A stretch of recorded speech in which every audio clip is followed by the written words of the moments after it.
Hola, Satya here in Singapore, and as always, thank you so much for joining me on the Night Owl podcast. It's been a solid 3 years now that I've been doing this podcast, and I can't tell you how much I have learned, how much I've grown, how many barriers I've kind of broken down. And today I kind of want to talk to you about the fact that, you know what, I started off with some limitations, and it was only because I didn't know better. I didn't have the information or the tools at my fingertips, and it took a little bit of digging, it took a little bit of research, but here I am doing more than I actually started off doing and feeling more and more comfortable as I gather more skills and gather more intel and learn more about the craft that is podcasting. Now, I don't do it like everybody else does it. I try to keep it as simple as possible, mostly because I'm lazy, And if I'm going to be lazy, I need to make sure it's as simple and as streamlined a process as possible so I don't miss any steps. I don't need any other excuses for me not to be doing this podcast. So I did the best that I could.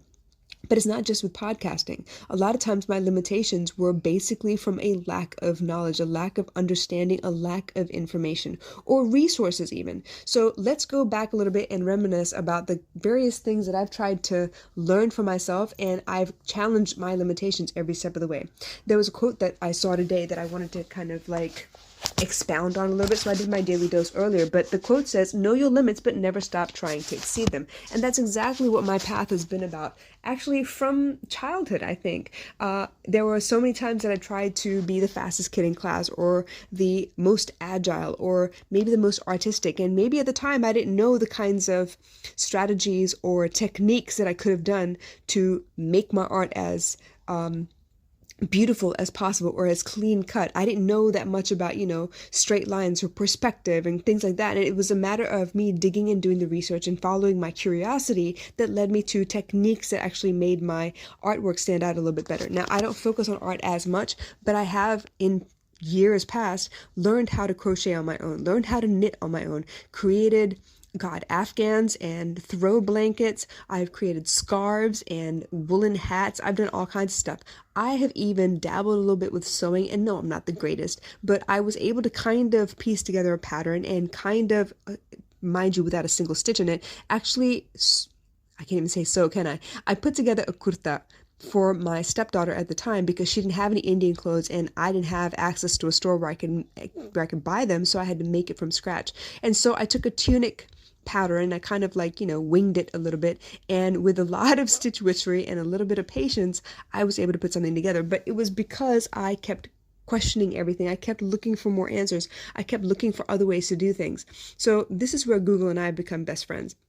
A lot of the podcasting, a lot of the building of the website, strategies for Instagram, getting my the engagement up on each of my Facebook and Snapchat and Twitter and Instagram pages, all those things I didn't know anything about until I started looking for answers, because it wasn't until I was faced with a problem that I started looking for answers. That's what all of us do, right?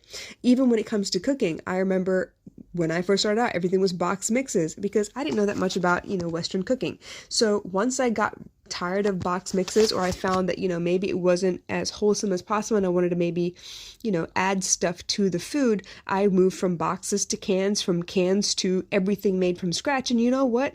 That took a lot of digging as well. That meant that I had to go research. I had to go look at lists of ingredients and techniques on how to cut and how to marinate meat, how to store food properly, how to bake rather than use a induction cooktop. All of those things took a lot of research, took a lot of pushing past my limitations at the time, because let's face it, limitations only exist for a brief amount of time, especially if you're looking for answers past what you can do at the current moment. So for me, doing the research, asking questions, listening to cooking shows and asking friends and relatives for recipes, all of that meant that I was doing the research. I knew what I could and couldn't do at the time. I knew I wanted more, that I was capable of more, and me believing in myself and going out to get the skill set necessary, that's all it took. And now it's murder, she wrote. So I feel pretty good about the fact that I am resourceful and I am pretty resilient when it comes to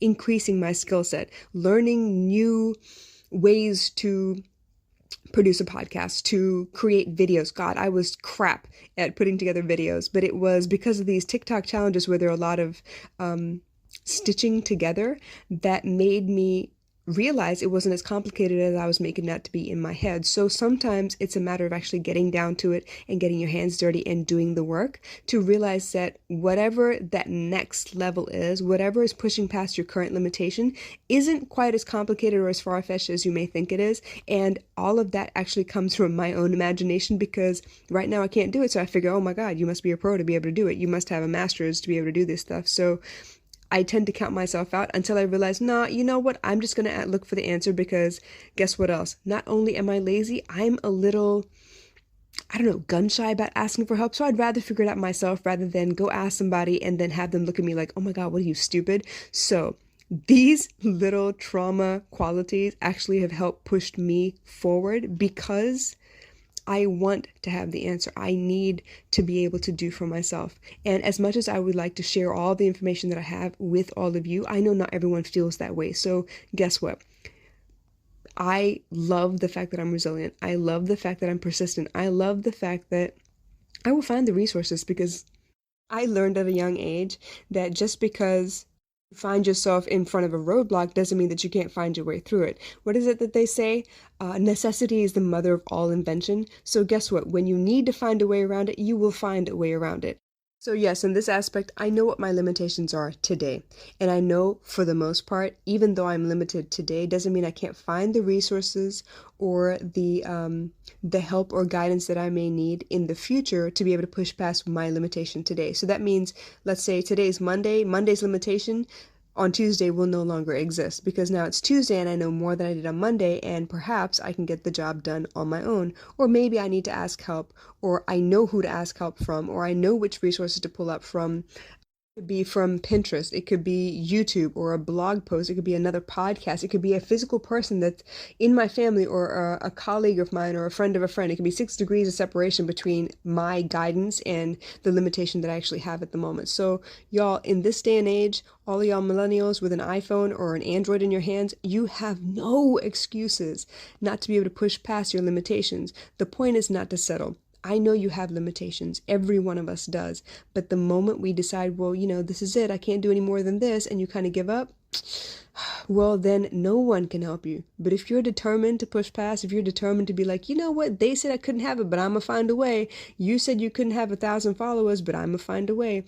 If you've decided in your head that you want to push past that limitation, nothing in this world can stop you. And I wish you all the very best. Now, if you have any questions about some of the things that I've overcome in the past, please drop me a comment, let me know, and I will happily do a podcast episode about that. But in the meantime, you guys, the limit does not exist for very long. It's up to you whether you push past it or not. You hear me? All right, you guys, I'll catch you again later. Bye.